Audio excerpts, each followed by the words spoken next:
Apa standar kompetensi yang harus dimiliki oleh pemusik gereja atau pemandu nyanyian jemaat atau kantoria atau anggota paduan suara gereja? Di video sebelumnya, saya berbicara mengenai baik konser maupun mengiringi nyanyian jemaat memerlukan kemampuan bermusik.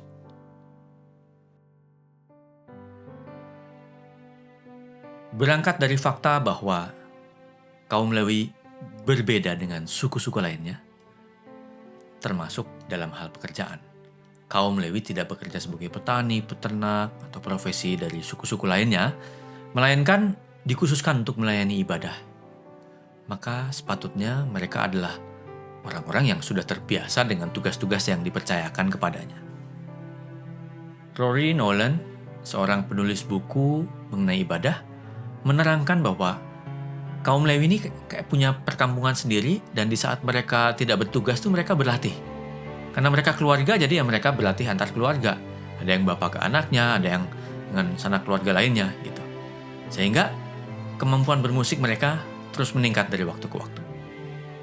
Hal ini juga ditegaskan dengan catatan di 1 Tawarikh 25 ayat 7. Jumlah mereka bersama saudara-saudara mereka yang telah dilatih bernyanyi untuk Tuhan, mereka sekalian adalah ahli seni, ada 288 orang.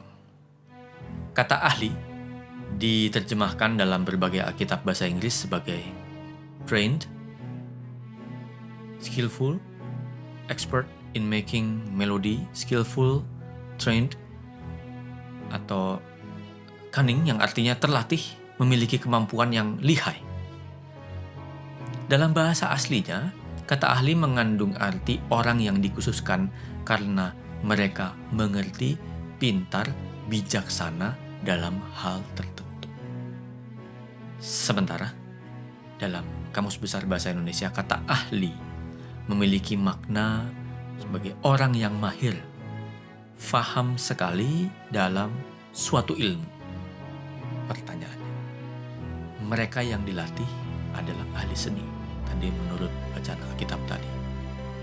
Nah, ahli seni kok masih dilatih? Ahli seni kok berlatih? Orang yang faham, orang yang mengerti, orang yang pintar dalam suatu bidang tertentu, ya dalam hal ini musik, kok masih berlatih? Dalam konteks kita sekarang, apakah kata ahli ini bisa dipandang sebagai memiliki kemampuan musik pada level tertentu? Misalnya seperti kalau bahasa Inggris itu ada TOEFL-nya, ada IELTS-nya, skornya berapa gitu. Harus mencapai skor itu. Tentu ada standar kompetensi yang harus dimiliki oleh pemusik maupun para penyanyi gereja. Misalnya, standar kompetensi minimal mampu dan mengerti mengenai tangga nada, komposisi, mengerti harmoni, mengerti tanda birama, tempo, dan hal-hal dasar musik lainnya. Dan tentu bagi para pengiring bisa main musik. Sementara sebagai penyanyi tentu harus bisa bernyanyi, tidak buta nada, bisa baca notasi, dan kompetensi-kompetensi lainnya. Itu kompetensi standar ya. Gitu. Ini hanya contoh standar minimal.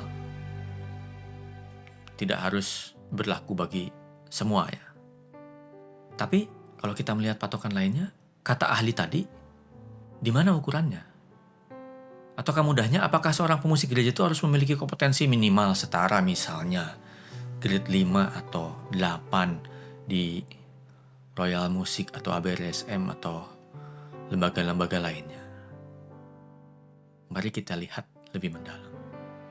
Justru inilah hakikat ahli yang sebenarnya. Tadi dikatakan para ahli dilatih atau para ahli berlatih.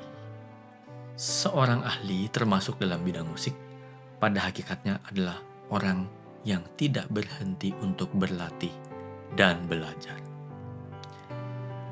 Sebagai contoh, apabila ada seseorang yang sudah mencapai grade 8 di bidang piano atau instrumen lainnya, biola atau vokal atau yang lainnya.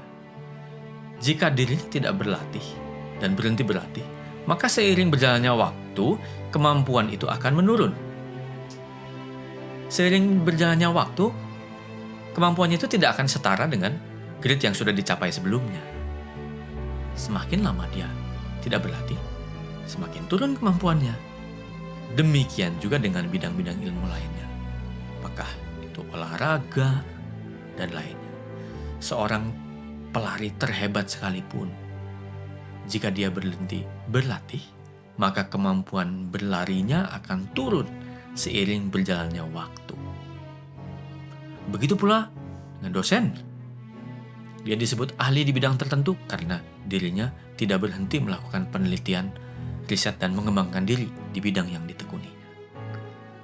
Maka dari itu, hakikat seorang ahli, khususnya di bidang musik, adalah seorang yang tidak berhenti berlatih dan mengembangkan diri di bidang yang ditekuninya, apakah itu musik, instrumen tertentu, atau vokal, atau lainnya. Sehingga dari waktu ke waktu, kemampuan bermusik dan bernyanyinya terus meningkat. Setelah sekian lama berlatih, maka sudah sepatutnya kemampuan yang dimilikinya meningkat. Saat kemampuannya terus meningkat, dia tidak mempertontonkan kemampuannya itu kepada orang lain dalam bentuk konser, namun mempersembahkan kepada Allah melalui iringan dan panduan nyanyian jemaat, sehingga umat bisa memuji Tuhan dengan baik.